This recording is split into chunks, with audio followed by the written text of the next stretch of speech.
وہ صرف کچھ سیکنڈ میں ہی ختم ہو جاتا ہے۔ تو ہمارا وہ خیال غلط ہے کہ دوڑنے کے دوران ہمیں ATP سے توانائی حاصل ہوتی ہے، ٹھیک ہے۔ تو اس کی وضاحت ایک اور طریقے سے کچھ اس طرح ہوگی کہ ہم پہلے پوری توانائی آزاد کر دیتے ہیں اور پھر آکسیجن کو استعمال کرتے ہیں۔ تو چلیے اس طریقے کو تفصیل سے سمجھتے ہیں۔ تو اسے سمجھنے کے لیے سائنسدانوں نے کیا کیا، انہوں نے ورزش کرنے والے ایتھلیٹس کے خون کا تجربہ کیا۔ تجربے کے دوران ایتھلیٹس نے ورزش کی اور اس دوران خون کے سیمپلز لیے گئے اور اسے گراف پر دکھایا گیا۔ تو گراف یہ بتاتا ہے کہ ورزش کے دوران خون میں لیکٹک ایسڈ کی مقدار میں تیزی سے اضافہ ہوتا ہے اور عضلات میں لیکٹک ایسڈ کے جمع ہونے کی وجہ سے عضلات میں ہمارے درد محسوس ہوتا ہے، اور جب ہم تیز چلتے ہیں یا دوڑتے ہیں تو درد اور بڑھتا ہے، جو کہ لیکٹک ایسڈ کے جمع ہونے کی وجہ سے ہوتا ہے، اور یہ لیکٹک ایسڈ ورزش کے بعد آہستہ آہستہ خون سے نکل جاتا ہے، ٹھیک ہے۔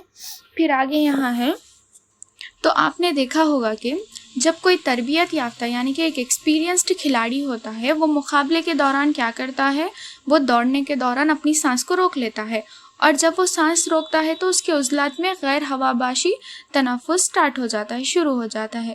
تو غیر ہواباش تنفس میں کیا ہوتا ہے، گلوکوز کے سالمات ٹوٹتے ہیں اور توانائی آزاد ہوتی ہے، ٹھیک ہے۔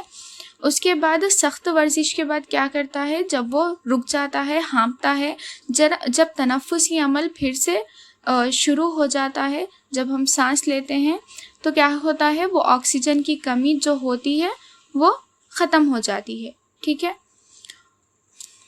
اور ایسے کھلاڑی جو لمبی دوڑ لگاتے ہیں، ٹھیک ہے، جو لمبی دوڑ لگاتے ہیں، بہت دیر تک دوڑ لگاتے ہیں، تو وہ کیا کرتے ہیں، دوڑنے کے دوران مسلسل سانس لیتے ہیں، جس کی وجہ سے ان کے عضلات میں جو لیکٹک ایسڈ جمع ہوتا ہے، وہ دوڑتے وقت وہ سانس لیتے ہیں نا، تبھی وہ نکل جاتا ہے، ٹھیک ہے۔ اسی لیے وہ بنا تھکے لمبے سمے تک دوڑ سکتے ہیں۔ تو یہاں پہ اوورآل ہمارے عضلات میں جب لیکٹک ایسڈ جمع ہوتا ہے، اسی کی وجہ سے ہمارے عضلات میں تھکن ہوتی ہے اور درد محسوس ہوتا ہے۔ اگر اس کے بعد ہمارے جسم کو اگر آرام مل جائے تو ہمارے عضلات کی جو تھکاوٹ ہے اور جو درد ہے وہ دور ہو جاتا ہے۔ پھر اس کے بعد اگلا ہمارا ٹاپک ہے غیر ہواباش تنفس۔ تو ہم نے دیکھا کہ یہاں جاندار جو ہوتے ہیں، تمام جاندار عمل تنفس میں کاربن ڈائی آکسائڈ کو تیار کرتے ہیں اور توانائی کو بھی آزاد کرتے ہیں، اور یہاں پہ ہم نے دیکھا کہ یہ عمل تکثیر یعنی کہ بنا آکسیجن کے یعنی کہ آکسیجن کی عدم موجودگی یا بنا آکسیجن کے بھی ہوتا ہے، ٹھیک ہے۔ اور ہم نے دیکھا کہ انسانی عضلات میں آکسیجن کی جب کمی ہوتی ہے تو آکسیجن کی کمی کے باوجود بھی توانائی خارج ہوتی ہے۔ تو یہاں پہ نیکسٹ ہمیں ایک تجربہ دیا گیا ہے جس کا عنوان ہے خمیر کے ساتھ کچھ تجربات۔ تو یہ تجربہ کیوں ہے؟ تو یہ تجربہ اس بات کو ثابت کرنا ہے کہ انسانوں کے علاوہ اور دوسرے بھی جاندار ہوتے ہیں جو بنا آکسیجن کے تنفس کا عمل انجام دیتے ہیں، ٹھیک ہے۔ تو آئیے دیکھتے ہیں وہ تجربہ کیا ہے۔ تو تجربہ گلوکوز کے محلول کو 1 منٹ تک گرم کرنے سے شروع ہوتا ہے تاکہ اس میں موجود گھلی ہوئی آکسیجن خارج ہو جائے، جس کے بعد محلول کو ہلائے بغیر ٹھنڈا کیا جاتا ہے۔ پھر ٹھنڈے کیے گئے گلوکوز کے محلول میں خمیر شامل کیا جاتا ہے، اور اس بات کو یقینی بنانے کے لیے کہ ہوا سے کوئی آکسیجن مکسچر تک نہ پہنچے، مکسچر کے اوپر مائع پیرافین کی 1 سینٹی میٹر موٹی تہ ڈال دی جاتی ہے، ٹھیک ہے۔ اور درجہ حرارت میں ہونے والی تبدیلیوں کو ریکارڈ کرنے کے لیے خمیر اور گلوکوز کے مکسچر میں ایک تھرمامیٹر داخل کیا جاتا ہے۔ مزید برآں آلات کو اس طرح ترتیب دیا جاتا ہے کہ خمیر سے پیدا ہونے والی کوئی بھی گیس چونے کے پانی والی واش بوتل سے گزر کر نکلے۔ پھر جیسے جیسے خمیر غیر ہوائی تنفس کا عمل انجام دیتا ہے، یہ کاربن ڈائی آکسائڈ گیس خارج کرتا ہے۔ جب یہ گیس چونے کے پانی سے گزرتی ہے تو یہ محلول کو دودھیا بنا دیتی ہے، جو اس بات کا حتمی ثبوت ہے کہ کاربن ڈائی آکسائڈ پیدا ہوئی۔ اس عمل کے دوران خمیر اور گلوکوز کے مکسچر میں موجود تھرمامیٹر درجہ حرارت میں اضافہ دکھائے گا، جس سے یہ ثابت ہوتا ہے کہ کیمیائی ٹوٹ پھوٹ کے دوران توانائی خارج ہو رہی ہے۔ تو متن میں ذکر کیا گیا ہے کہ جب خمیر اور شکر کے محلول یعنی گلوکوز کے محلول کو آکسیجن کے بغیر چھوڑ دیا جائے تو ایتھنول نامی ایک نئے مرکب کی پیداوار کی وجہ سے ان میں ایک مخصوص بو پیدا ہو جاتی ہے. اس پورے عمل کو یعنی آکسیجن کی غیر موجودگی میں توانائی کی پیداوار کو فارمنٹیشن کہا جاتا ہے. اس کے بعد اگلا ہمارا ٹاپک ہے فارمنٹیشن. تو یہ فارمنٹیشن کیا ہے؟ فارمنٹیشن ایک ایسا طریقہ ہے جس کے ذریعے آکسیجن کی غیر موجودگی میں بھی توانائی پیدا کی جاتی ہے.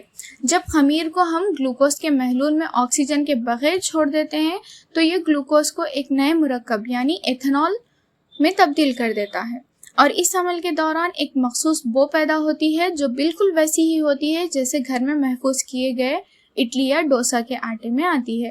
اس مرکب سے ایتھنول کو فرکشن ڈسٹیلیشن کے عمل کے ذریعے الگ کیا جا سکتا ہے، کیونکہ ایتھنول کم درجہ حرارت یعنی کہ 70 ڈگری سینٹی گریڈ پر ابلتا ہے.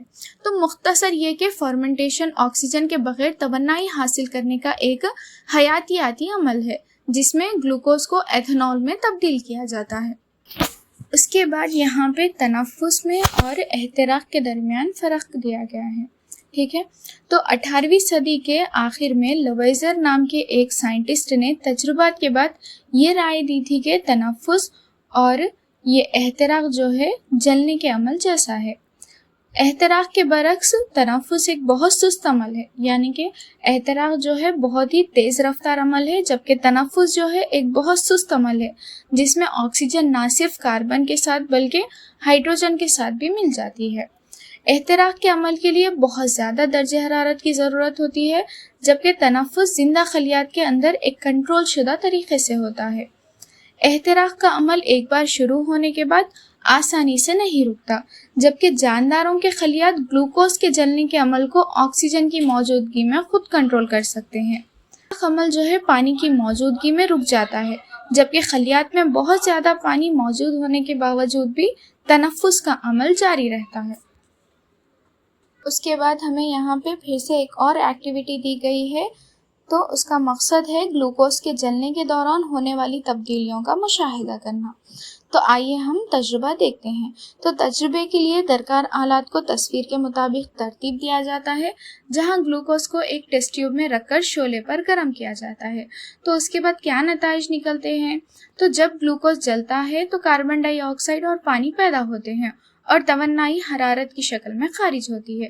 ٹھیک ہے، جب احتراق ہو رہا ہے تو اس میں کیا حاصل ہو رہا ہے؟ کاربن ڈائی آکسائڈ اور پانی، اور توانائی جو ہے حرارت کی شکل میں خارج ہو رہی ہے.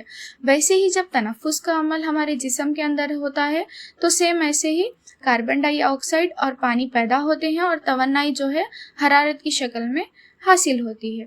تو یہاں پہ یہ بولا جا رہا ہے اگرچہ احتراق کے عمل اور تنفس کے عمل دونوں بھی سیم ہیں اور اس میں حاصل ہونے والے جو مصنوعات ہیں وہ بھی ایک جیسے ہیں، یعنی کہ تنفس اور احتراق دو میں بھی کاربن ڈائی آکسائڈ اور پانی پیدا ہوتے ہیں اور توانائی حرارت کی شکل میں خارج ہوتے ہیں، لیکن یہ دو اعمال جو ہے مختلف ہے. ٹھیک ہے، یہ دو اعمال کیسے مختلف ہے آئیے ہم دیکھتے ہیں. تو کچھ وجوہات کی بنا پر یہ دو اعمال مختلف ہے. پہلا تو احتراق کے لیے لیبارٹری میں بہت زیادہ درجہ حرارت درکار ہوتی ہے، جبکہ ہمارے خلیات میں ایسا ہوتا تو تمام خلیات جل جاتے. اور دوسرا، احتراق کے عمل ایک بار شروع ہونے کے بعد آسانی سے نہیں رکتا، جبکہ ہمارے جسم میں اور جانداروں کے خلیات میں کیا ہوتا ہے؟ آکسیجن کی موجودگی میں گلوکوز کے جلنے کے عمل کو کنٹرول کر سکتے ہیں. ٹھیک ہے، ہمارے اندر کے خلیات ہی آکسیجن کی موجودگی میں گلوکوز جب جلتا ہے اسے کنٹرول کر لیتے ہیں. اور تیسرا ہے پانی. تو پانی عام طور پر دہن کے عمل کو روک دیتا ہے، جبکہ ہمارے جسم کے جو خلیات ہوتے ہیں پانی سے بھرے ہوتے ہیں، لیکن اس کے باوجود بھی تنفس کا عمل جاری ہوتا ہے. تو اوورآل یہ ہے کہ اس سرگرمی سے اس بات کو واضح کرتی ہے کہ تنفس اور دہن کے دوران، تو خلاصہ یہ ہے کہ یہ سرگرمی اس بات کو واضح کرتی ہے کہ تنفس اور دہن کے دوران پیدا ہونے والے مصنوعات جیسے کاربن ڈائی آکسائڈ اور حرارت یہ تو ایک جیسے ہوتے ہیں، مگر زندہ جسموں میں یہ عمل انتہائی محفوظ اور کنٹرول شدہ طریقے سے ہوتا ہے. اس کے بعد اگلا ہمارا ٹاپک ہے زندہ خلیوں میں حرارت کا اخراج. تو جیسے کہ آپ کو معلوم ہے، حرارت کا پیدا ہونا گلوکوز یا شوگر کے جلنے کی ایک خاصیت ہے، اور زندہ پودے اور جانور عام طور پر توانائی حرارت کی شکل میں ہی پیدا کرتے ہیں۔ انسانی جسم کی جو سطح ہوتی ہے وہاں سے مسلسل حرارت خارج ہوتی رہتی ہے، اسی لیے جسم کا درجہ حرارت کو برقرار رکھنے کے لیے جسم کے اندر مسلسل حرارت پیدا کرنا ضروری ہوتا ہے تاکہ ضائع ہونے والی حرارت کی کمی پوری ہو سکے۔ سخت جسمانی سرگرمیوں جیسے کہ دوڑنے کے دوران جسم میں زیادہ حرارت پیدا ہوتی ہے، اسی لیے ورزش کے بعد ہمیں گرمی محسوس ہوتی ہے۔ اس کے بعد ہے خلوی تنفس۔ تو خلوی تنفس کے دوران توانائی خارج ہوتی ہے۔ اس توانائی کا کچھ حصہ ATP کی شکل میں ذخیرہ ہوتا ہے اور کچھ حصہ روزمرہ کے کاموں میں استعمال ہوتا ہے، اور باقی ماندہ اضافی توانائی حرارت کی شکل میں خارج ہو جاتی ہے۔ جب ہم ورزش کرتے ہیں تو ہمیں زیادہ توانائی کی ضرورت ہوتی ہے، جس کی وجہ سے سانس لینے اور ریسپیریشن کی شرح جو ہے بڑھ جاتی ہے، اور نتیجتاً اضافی حرارت خارج ہوتی ہے جس سے ہمیں گرمی محسوس ہوتی ہے۔ اگر سخت ورزش کے دوران آکسیجن نہ کافی ہو جائے تو ہمارے عضلات میں غیر ہوائی تنفس شروع ہو جاتا ہے، جس سے لیکٹک ایسڈ بنتا ہے، اور اس لیکٹک ایسڈ کا جمع ہونا ہمارے عضلات میں درد کا باعث بنتا ہے۔ اس کے بعد اگلا ہمارا ٹاپک ہے گیسوں کے تبادلے کا نظام کا ارتقاء۔ تو گیسوں کا تبادلہ تمام جانداروں میں ایک مشترک عمل ہے، لیکن یہ سب میں ایک جیسا نہیں ہوتا۔ یعنی کہ سانس لینا تو تمام جانداروں کے لیے ضروری ہے، زندہ رہنے کے لیے ضروری ہے، لیکن سانس لینے کا جو عمل ہے وہ سب میں ایک جیسا نہیں ہوتا۔ فار ایگزامپل امیبا جیسے ایک خلوی جاندار، اور ہائیڈرا یا پھر ارتوم یعنی کہ کینچوے جیسے کثیر خلوی جاندار ڈیفیوژن کے عمل کے ذریعے اپنے جسم سے آکسیجن حاصل کرتے ہیں اور کاربن ڈائی آکسائڈ خارج کرتے ہیں۔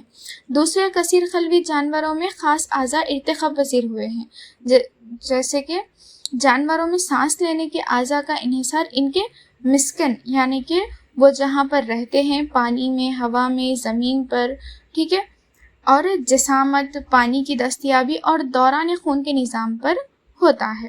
مختلف جانداروں کے تنفس کے نظام کی مثالیں ہم دیکھ سکتے ہیں۔ پہلے تو کیڑے مکوڑے، ٹھیک ہے، تو کاکروچ اور ٹڈے وغیرہ میں سانس لینے کا نظام نالیوں پر مشتمل ہوتا ہے، جنہیں ٹرکیا کہا جاتا ہے، جو مزید باریک شاخوں ٹرکیولز میں تقسیم ہوتی ہیں اور ہوا کو براہ راست خلیات تک پہنچاتی ہے۔ اس کے بعد ہے آبی جانور یعنی کہ پانی میں رہنے والے جانور، ٹھیک ہے۔ مچھلیوں میں سانس لینے کے لیے خاص اعضاء ہوتے ہیں جنہیں گلز یا برانشیا کہا جاتا ہے۔ اس کے بعد ہے جلد کے ذریعے تنفس۔ اچھا، تو کیا آپ جانتے ہیں کچھ ایسے جاندار بھی ہوتے ہیں جو جلد کے ذریعے سانس لیتے ہیں، جیسے کہ مینڈک، ٹھیک ہے۔ مینڈک جیسے جاندار اپنی جلد کے ذریعے بھی سانس لے سکتے ہیں، جسے کیوٹینیس ریسپیریشن کہا جاتا ہے، ٹھیک ہے۔ اس کے بعد ہے پھیپھڑوں کے ذریعے تنفس، اور مینڈک جو ہے پھیپھڑوں کے ذریعے بھی سانس لے سکتا ہے، اوکے، جبکہ رینگنے والے جانور، پرندے اور ممیلیا جانور عام طور پر پھیپھڑوں کے ذریعے تنفس کرتے ہیں۔ اس کے بعد اگلا ہمارا ٹاپک ہے پودوں میں تنفس۔ تو پودوں میں گیسوں کے تبادلے کے لیے پتوں میں چھوٹے چھوٹے سوراخ ہوتے ہیں جنہیں ہم دہن کہتے ہیں۔ تو پودے کے جسم کے دیگر حصوں میں بھی گیسوں کا تبادلہ ہوتا ہے، جیسے کہ جڑوں کی سطح پر اور تنے پر موجود لینٹیکلز کے ذریعے۔ بعض پودوں میں خصوصی ساختیں بھی موجود ہوتی ہیں جسے مینگرووز کہا جاتا ہے، ٹھیک ہے۔ دہن کے اندر کھلنے والے جو سوراخ ہوتے ہیں خلیات کے اندر موجود جگہوں کے ایک سلسلے تک لے جاتے ہیں، جو پورے پودے میں ایک مسلسل نیٹ ورک بناتے ہیں۔ پودے کے اندر موجود یہ خالی جگہ پانی کی ایک تہہ سے ڈھکی ہوتی ہے، جہاں آکسیجن حل ہو کر خلیات تک پہنچتی ہے۔ پودوں کو توانائی پیدا کرنے کے لیے آکسیجن کی ضرورت ہوتی ہے، جس کے نتیجے میں کاربن ڈائی آکسائڈ خارج ہوتی ہے۔ پھر اگلا ہمارا ٹاپک ہے پودے کے اندر ایصال۔ تو دہن کے کھلنے سے پودے کے اندر خلیات کے درمیان خالی جگہوں کا ایک سلسلہ بن جاتا ہے، جو پورے پودے میں ایک مسلسل نیٹ ورک کی طرح پھیلا ہوتا ہے۔ پودے کے پتوں میں یہ خالی جگہ بہت بڑی ہوتی ہے، جبکہ پودے کے دوسرے حصوں میں یہ کافی چھوٹی ہوتی ہے۔ ان خالی جگہوں میں پانی کی ایک تہہ ہوتی ہے، جہاں آکسیجن حل ہو کر خلیات کی مسامدار دیواروں سے گزرتی ہوئی سائٹوپلازم میں داخل ہوتی ہے۔ خلیات کے اندر گلوکوز کو توڑ کر توانائی خارج کی جاتی ہے، جس کے نتیجے میں کاربن ڈائی آکسائڈ اور پانی پیدا ہوتے ہیں۔ کاربن ڈائی آکسائڈ اسی طریقے سے واپس ہوا کی خالی جگہوں میں چلی جاتی ہے۔ یہ پورا نظام ڈیفیوژن کے اصول پر کام کرتا ہے۔ جیسے جیسے خلیات آکسیجن استعمال کرتے ہیں، خلیات اور ہوا کی جگہوں کے درمیان ایک ارتکاز کا فرق پیدا ہو جاتا ہے، جس سے آکسیجن اندر داخل ہوتی ہے اور کاربن ڈائی آکسائڈ کا ارتکاز بڑھنے پر وہ الٹی سمت میں چل کر ماحول میں خارج ہو جاتی ہے۔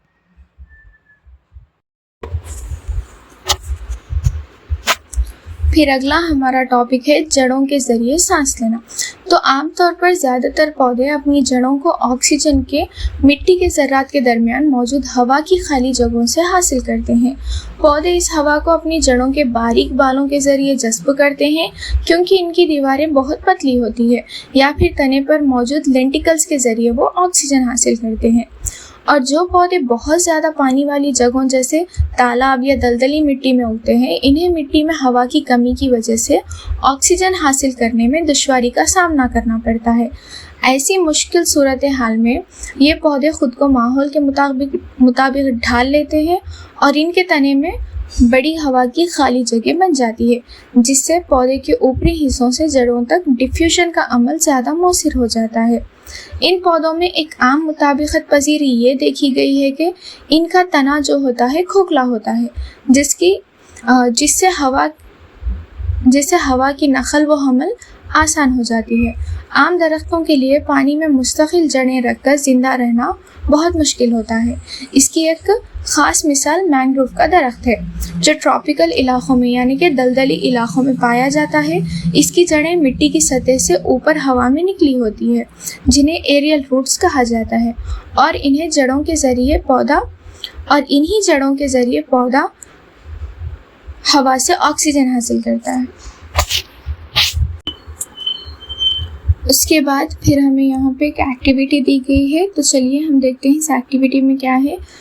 تو اس ایکٹیویٹی کا مقصد یہ ظاہر کرنا ہے کہ بیجوں کے اگنے کے دوران تنفس کا عمل ہوتا ہے اور اس کے نتیجے میں کاربن ڈائی آکسائڈ خارج ہوتی ہے۔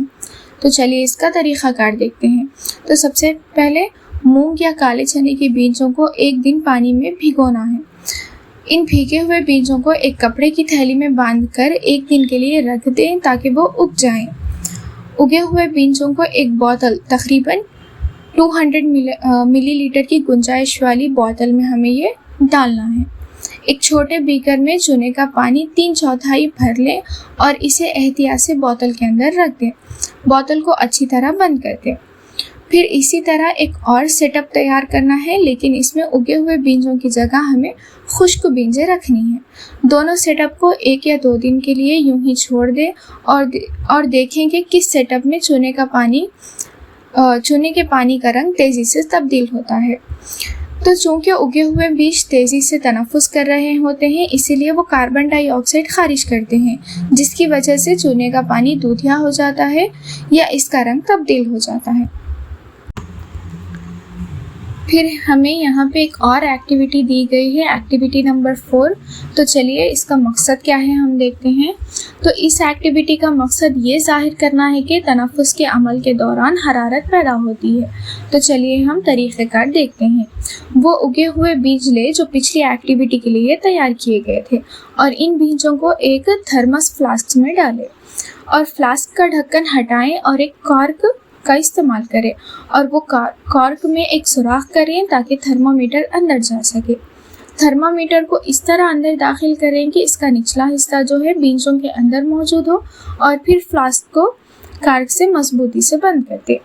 پھر مشاہدہ کریں۔ کم از کم 24 گھنٹے تک ہر 2 گھنٹے بعد تھرمامیٹر پر درجہ حرارت نوٹ کریں اور اپنے مشاہدات کی بنیاد پر ایک گراف بنا لیں۔ چیک کریں کہ کیا درجہ حرارت میں اضافہ ہوتا ہے اور یہ اضافہ مستقل رہتا ہے یا دن کے کسی خاص وقت پر اچانک بڑھ جاتا ہے۔ تو یہاں پہ نتیجہ کیا نکلتا ہے؟ تو یہ سرگرمی یہ سمجھنے میں مدد کرتی ہے کہ یہ حرارت کہاں سے آتی ہے، اور یہ تنفس کے اس عمل سے جڑی ہے جو بیجوں میں ہو رہا ہوتا ہے۔ اس کے بعد اس چیپٹر کا سب سے لاسٹ ٹاپک شعاعی ترکیب بمقابل عمل تنفس۔ تو چلیے آئیے ہم دیکھتے ہیں یہ کیا ہے۔ تو سب سے پہلے تو شعاعی ترکیب. تو شعاعی ترکیب کیا ہے؟ یہ وہ عمل ہے جس کے ذریعے پودے سورج کی روشنی کی توانائی کا استعمال کرتے ہوئے اپنی غذا تیار کرتے ہیں. یہ ایک پیچیدہ عمل ہے جس میں روشنی کی توانائی کو کیمیائی توانائی میں تبدیل کیا جاتا ہے، جو بعد میں کاربن ڈائی آکسائڈ سے شوگر بنانے میں استعمال ہوتی ہے. یہ ایک تعمیری عمل ہے جو کلوروپلاسٹ میں ہوتا ہے. اس عمل کی مساوت کچھ اس طرح ہوتی ہے. اس کے بعد ہے تنفس. تو ایک بار جب غذا بن جاتی ہے تو پودے اس تمام زندگی تو یہ عمل تنفس کیا ہے؟ تو ایک بار جب غذا بن جاتی ہے تو پودے اسے تمام زندگی کے عمل کو چلانے کے لیے توانائی فراہم کرنے کے لیے استعمال کرتے ہیں. تنفس صرف گیسوں کا تبادلہ نہیں ہے بلکہ یہ غذا کے پیچیدہ مالیکیولز کے ٹوٹنے کا عمل ہے جس سے کیمیائی یا ممکنہ توانائی پیدا ہوتی ہے. یہ ایک انہدامی عمل ہے جو مائٹوکونڈریا یعنی کہ توانیہ میں ہوتا ہے، جہاں کاربوہائیڈریٹس کو جلایا جاتا ہے تاکہ خلیاتی سطح پر توانائی پیدا ہو سکے، اور اس عمل کی مساوت کچھ اس طرح ہوتی ہے. تو شعاعی ترکیبی اور تنفس بظاہر ایک دوسرے کے مخالف عمل معلوم ہوتے ہیں، لیکن دونوں کے حیاتیاتی راستے بہت مختلف ہیں اور پودے کے میٹابولزم کے لیے ضروری ہے. اور دن کے وقت پودوں میں عام طور پر شعاعی ترکیب کی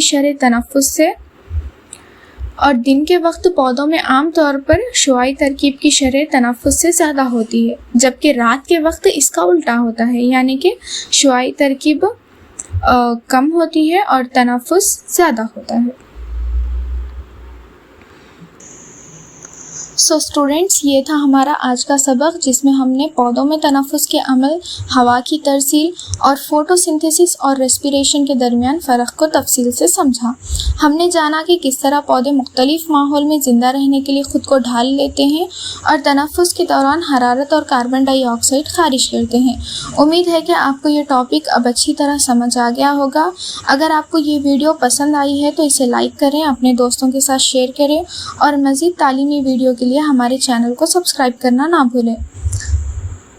اگر آپ کے ذہن میں اس سبق سے متعلق کوئی بھی سوال ہے تو نیچے کمنٹ سیکشن میں ضرور پوچھیں. ملتے ہیں اگلی ویڈیو میں، تب تک کے لیے اللہ حافظ.